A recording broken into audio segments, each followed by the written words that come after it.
Aqui a gente acompanha essas duas cidades-estados, aonde cada um, como eu disse para vocês, economia e política independente e cultura semelhante.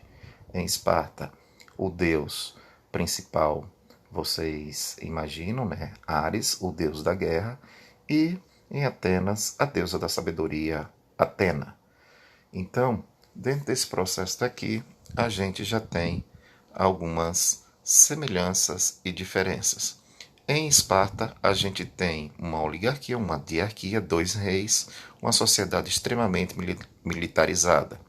Enquanto em Atenas ela é marcada pela sua democracia. Ela vai evoluindo de monarquia, oligarquia, tirania, até chegarmos com Clístenes, o grande pai da democracia. Aristóteles, o grande filósofo grego, ele dizia que democracia não é um sistema perfeito, todavia é o melhor dos sistemas. Por quê? Porque em Atenas você tinha a escravidão, né? Lá também era uma sociedade à base da escravidão, era um modo de produção. E as mulheres eram relegadas não a segundo nem terceiro, era o último plano mesmo. Portanto, a sociedade em Esparta, ela tinha aqui a sua evolução, os Espaciatas, que eram os grandes guerreiros, os Periecos, que eram os estrangeiros, e os Ilotas, que eram escravos. Atenas, o seu modo de produção aqui, escravos, os Metecos, que eram os estrangeiros, e os cidadãos, que eram justamente os homens nascidos em Atenas, filho de pai e mãe ateniense, maior de 21 anos. De 400 mil habitantes que Atenas tinha, apenas 10%, 40 mil, eram esses cidadãos que tinham o seu direito e exerciam a sua democracia. Era a coisa mais importante em Atenas, era essa ideia da democracia. Em se tratando de Esparta, era uma sociedade militarista, onde ele tinha o Éforos, a Gerúsia, que era aquele soldado que chegava à velhice. Não era uma coisa tão legal assim, porque o mais importante em a Esparta era você ser o grande guerreiro. Morrer justamente em combate era uma glória. Como a gente já viu em alguns filmes, né? 300, eu acho fascinante, mostra que 300 foram para a guerra. E esses 300 não foram tristes, eles foram felizes da vida lutar na famosa batalha de Termípolas. Então você via o olhar do guerreiro de felicidade em morrer em combate. Então, em Esparta, todos, né, a glória vai para o soldado espartano. Glória de Esparta. Pois bem, dando prosseguimento, a gente já viu a diferença entre Esparta e Atenas. Dentro dessa situação, vão ocorrer as chamadas guerras médicas. O que foram as guerras médicas? As guerras médicas foram quando os persas atacaram Atenas. Os persas eram povos conquistadores, localizados no Planalto do Irã, e aqui está, ele vindo da Ásia Menor, depois de ter conquistado todo essa região, o seu grande imperador, Xerxes, vai atacar Atenas. Aqui, pelo gráfico vermelho, você vê quando ele chega em Esparta, é onde se narra a famosa e lendária Batalha de Termípilas, quando Leônidas, com apenas 300 homens, suporta a invasão de mais de 5 milhões. Às vezes a gente tende a criar um certo exagero, mas realmente essa batalha ficou extremamente famosa. Leônidas morre em combate. E aí você já vê, né, como os espartanos amavam justamente a guerra, morreram cumprindo a sua função. Depois disso, os atenienses vão ser atacados, vão perder a primeira batalha.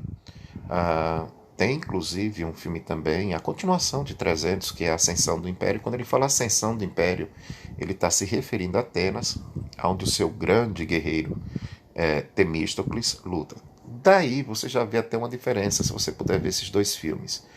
O Fichot, ele diz que filme é um texto visual e pode ajudar e muito na compreensão. Mas você vê que no primeiro filme a gente tem o que? Os espartanos lutando tudo organizado. Já no segundo, Temístocles ele pula no navio, né? É uma coisa meio desorganizada, feroz, mas desorganizado. Mas o fato é que Atenas, ela usa o que melhor ela tinha, que era justamente o poder de convencimento, a democracia. E ela convence todas as cidades a auxiliarem. E aí forma-se a Liga de Delos. Com isso, Atenas consegue vencer os persas. E quando vence, ele manda dar o recado justamente, né, o Filípides, ele vai sair fazendo todo esse percurso para dizer que venceram os persas. E aí, quando ele chega na cidade de Maratona, ele acaba justamente morrendo. Percorreu cerca de 50 mil quilômetros, dando origem aí a o mais charmoso a parte do esporte olímpico, que é a maratona, que infelizmente esse ano não teremos. Pois bem, pessoal, chegando ao nosso terceiro período, o período clássico. Como foi dito para vocês, Atenas ela criou a Liga de Delos e liderou a Liga de Delos. Antes que vocês perguntem, professor, Esparta participou, né? Lógico que essa pergunta mental aí, já estou aqui com o professor Xavier tentando adivinhar. Esparta ela participa, só que não liderada por Atenas. É aquela história do inimigo do meu inimigo é o meu amigo. Então Esparta participa, mas dentro dessa condição. E aí, resultado, dentro disso daqui, a gente, Atenas, ela cria um imperialismo. Esse imperialismo é que Atenas obriga as cidades a continuarem mandando recursos. E esses recursos, eles se tornam obrigatórios. Isso cabe a gente lembrar. Né? O período clássico foi o apogeu econômico, político, filosófico de Atenas. E aí cabe algumas reflexões. Como é que pode Atenas, de uma vez só, desenvolver filósofos da importância de um Sócrates, um Platão, um Aristóteles, né? Matemático, um Pitágoras, um Tales de Mileto, um Heródoto, historiador? Então, é o seguinte, isso dentro de uma reflexão, todos os recursos vinham de fora. O que se valorizava em Atenas era justamente a, o ócio, desenvolver justamente a mente. Esse era o grande ponto em Atenas. E Atenas criou um desenvolvimento simplesmente fantástico, simplesmente incrível. A gente sabe, inclusive, que o desenvolvimento de Atenas foi tão grande, que só para vocês terem uma ideia, naquela época, Atenas já tinha desenvolvido até. Tem algumas histórias que desenvolveu até a máquina a vapor.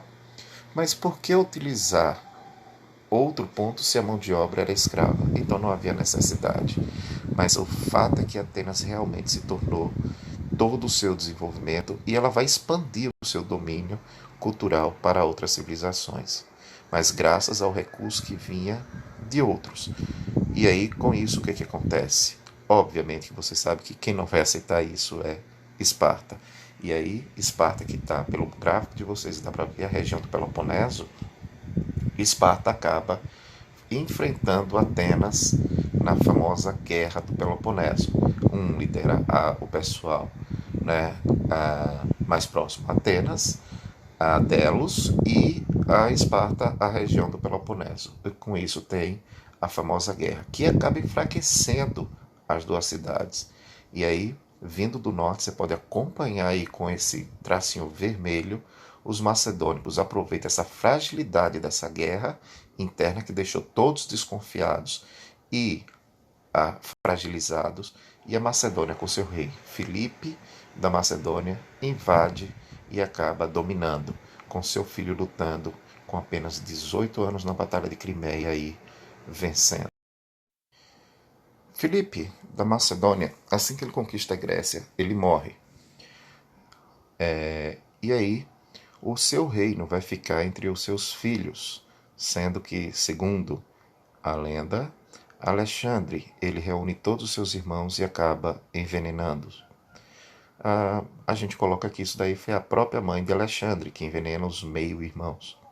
Alexandre ele teve como professor nada mais nada menos que Aristóteles, e foi o cara que deu essa visão cosmopolita de conquista. Foi o primeiro cara a ensinar justamente a ver além dos olhos, aonde os olhos alcançavam. E Alexandre ele vai sair do Ocidente para o Oriente fazendo as suas conquistas.